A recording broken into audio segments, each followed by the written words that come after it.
శివోహం భక్తి ఛానల్కి స్వాగతం అండి. అందరికీ నమస్కారం. శివరాత్రి వ్రతకథ. ఒకనాడు కైలాస పర్వత శిఖరముపై పార్వతీ పరమేశ్వరులు సుఖాసీనులై ఉండగా పార్వతి శివునితో అన్ని వ్రతములలోనూ ఉత్తమ మగు వ్రతమును భక్తి ముక్తిప్రదాయకమైన దానిని తెలుపమని కోరెను. అప్పుడు శివుడు శివరాత్రి వ్రతమును దాని విశేషాలను తెలియజేస్తారు.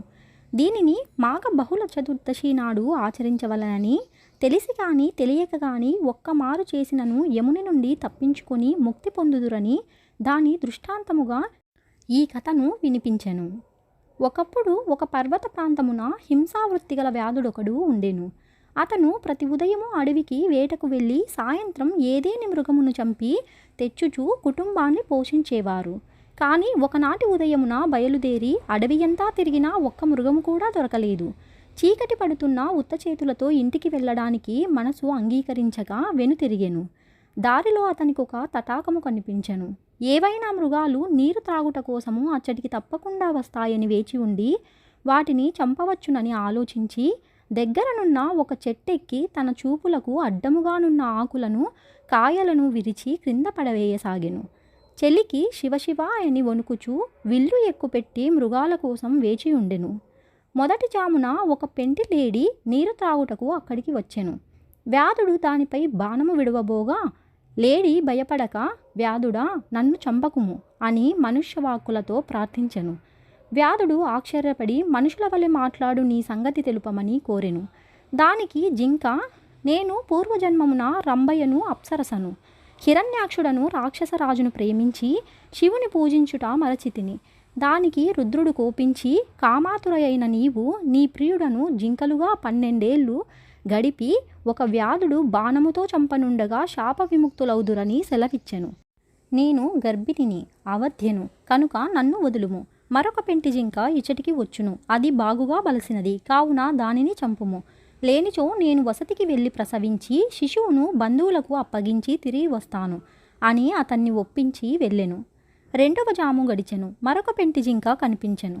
వ్యాధుడు సంతోషించి విల్లెక్కుపెట్టి బాణము విడవబోగా అది చూచిన జింక భయపడి మానవ వాక్కులతో, ఓ వ్యాధుడా, నేను విరహముతో కృషించియున్నాను, నాలో మేధో మాంసములు లేవు, నేను మరణించినా నీ కుటుంబానికి సరిపోను. ఇక్కడికి అత్యంత స్థూలమైన మగజింక ఒకటి రాగలదు, దానిని చంపుము, కానిచో నేనే తిరిగి వత్తును అనెను. వ్యాధుడు దానిని కూడా విడిచిపెట్టెను. మూడవ జాము వచ్చెను. వ్యాధుడు ఆకలితో జింక కోసం వేచియుండెను. అంతలో ఒక మగజింక అక్కడికి వచ్చెను. వింటితో బాణము విడవబోగా ఆ మృగము వ్యాధుని చూచి, మొదటి 2 పెంటి జింకలు తన ప్రియురాలుల్ని తానే చంపెనా అని ప్రశ్నించెను. అందుకు వ్యాధుడు ఆశ్చర్యపడి, 2 పెంటి జింకలు మరలీ వచ్చుటకు ప్రతిజ్ఞ చేసి వెళ్ళినవి నిన్ను నాకు ఆహారముగా పంపుతాయని చెప్పాయని చెప్పారు. ఆ మాట విని, నేను ఉదయాన్నే మీ ఇంటికి వచ్చేదను, నా భార్య ఋతుమతి, ఆమెతో గడిపి బంధుమిత్రుల అనుజ్ఞ పొంది మరలీ వత్తును అని ప్రమాణములు చేసి వెళ్ళెను. ఇట్లు 4 జాములు గడిచి సూర్యోదయ సమయంలో వ్యాధుడు జింకల కొరకు ఎదురుచూచుచుండెను. కొంతసేపటికి ఆ 4 జింకలు వచ్చి, నన్ను మొదట చంపుము, నన్నే మొదట చంపుమని అనుచు వ్యాధుని ఎదుట మోకరిల్లెను. అతను మృగముల సత్యనిష్టకు ఆశ్చర్యపడెను. వానిని చంపుటకు అతని మనసు ఒప్పలేదు.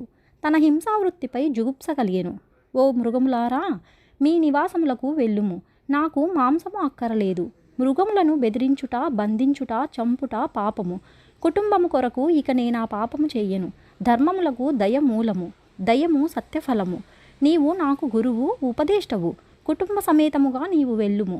నేనిక సత్యధర్మమును ఆశ్రయించి అస్త్రములను వదిలిపెట్టుదును అని చెప్పి ధనుర్బాణములను పారవేసి మృగములకు ప్రదక్షిణమాచరించి నమస్కరించెను.